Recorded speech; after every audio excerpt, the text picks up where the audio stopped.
بسم اللہ الرحمن الرحیم۔ مسائل زکوٰۃ سلسلہ نمبر 5۔ کیا رمضان میں ہی زکوٰۃ دینا چاہیے؟ رمضان شریف کے علاوہ اور مہینوں اور دنوں میں زکوٰۃ دینا درست ہے۔ رمضان شریف کی اس میں کچھ تخصیص نہیں ہے، بلکہ جس وقت بھی مال پر سال پورا ہو اسی وقت زکوٰۃ دینا بہتر ہے۔ البتہ جن کا سال زکوٰۃ کا رمضان مبارک میں پورا ہو وہ رمضان میں زکوٰۃ دے دے۔ یہ ضرور ہے کہ رمضان مبارک میں زکوٰۃ دینے کا ثواب 70 گنا زیادہ ہوتا ہے۔ ادائے زکوٰۃ کے لیے شرعاً کوئی مہینہ یا کوئی دن مقرر نہیں، البتہ بعض مہینوں اور دنوں کی فضیلت کو اس میں دخل ضرور ہے، یعنی جو مہینہ فی نفسی ہی متبرک ہے، یا جیسے رمضان مبارک کہ اس میں صدقات وغیرہ کی ادائیگی بھی افضل ہے۔ ہاں، ضرورت اس کی ہے کہ جس مہینے میں ادائے زکوٰۃ واجب ہے اس مہینے میں ادا کرے اور پھر اس مہینے کو مقرر کر لے۔ زکوٰۃ کے ادا کرنے میں ایک مثال حساب کے غلط ہونے کی بہت باریک ہے، وہ یہ کہ اکثر لوگوں کی عادت ہے کہ رمضان میں ایک فرض کا ثواب 70 فرض کے برابر ہے، اس لیے رمضان مبارک میں زکوٰۃ نکالتے ہیں اور پھر رمضان ہی سے سلسلہ حساب کا رکھتے ہیں۔ پھر کبھی تو ایسا ہوتا ہے کہ نصاب کے مالک ہونے کی تاریخ سے جو سال شروع ہوا ہے وہ رمضان سے 3-4 پہلے مثلاً ختم ہو گیا تھا، تو اس شخص نے رمضان شریف سے حساب رکھنے کے لیے ان 3-4 ماہ کی زکوٰۃ بھی دے دی، پھر آئندہ کے لیے رمضان سے رمضان تک حساب جاری رکھا۔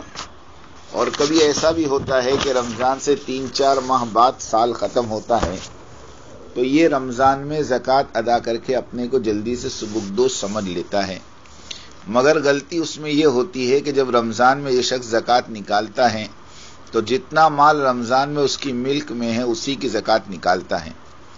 حالانکہ احتمال ہے کہ جو ختم سال اس کا واقعی ہے اس میں نصاب اس وقت سے زیادہ ہو اور زکوٰۃ واقع میں اسی زیادہ حساب سے واجب ہوگی، تو اس طور پر حساب سے کچھ زیادہ زکوٰۃ اس کے ذمے رہ جائے گی اور اس طرح سے یہ حساب غلط ہو جائے گا۔ مثلاً اس کا سال رجب میں ختم ہوتا تھا اور اس وقت اس کے پاس 1000 روپیہ تھا جس کی زکوٰۃ 25 روپے ہوتی ہے، اور رمضان شریف میں اس کے پاس 800 روپے رہ گئے جس کی زکوٰۃ 20 روپے ہوتی ہے۔ اب اگر اس شخص نے اسی وقت کا نصاب دیکھ کر 20 روپے ادا کیے تو 5 روپے اس کے ذمے رہ گئے۔ اسی طرح اگر اس کا سال ذی الحجہ میں ختم ہوتا ہے اور رمضان کے میں کے پاس 800 روپے تھے مگر ذی الحجہ میں 1000 ہو گئے، تب بھی یہی غلطی ہوئی۔ اسی طرح ہر ختم سال پر یہی احتمال ہے۔ سو فرض کیجیے اگر اتفاق سے 5 سال تک یہی قصہ رہا کہ ختم سال پر 1000 روپے اور رمضان میں 800،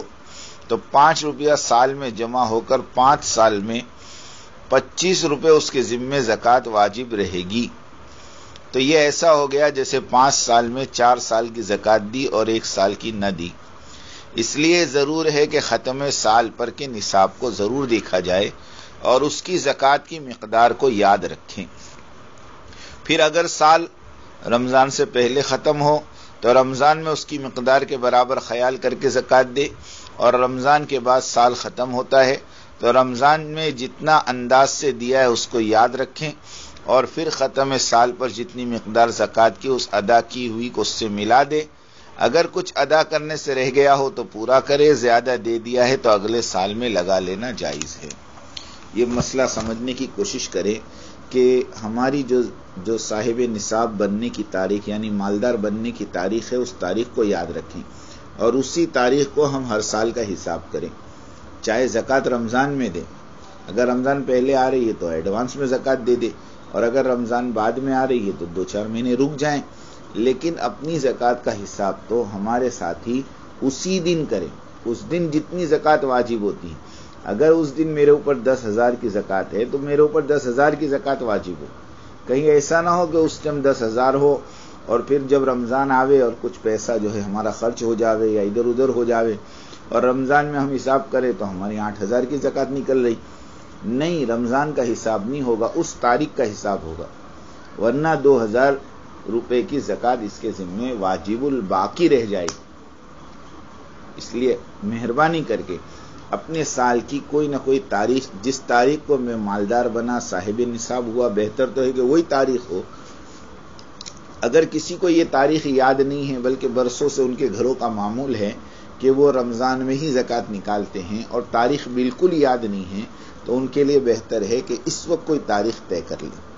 اور اس تاریخ سے پھر آئندہ سال کا حساب کرتے رہیں۔ انشاءاللہ اللہ پاک ہم سب کو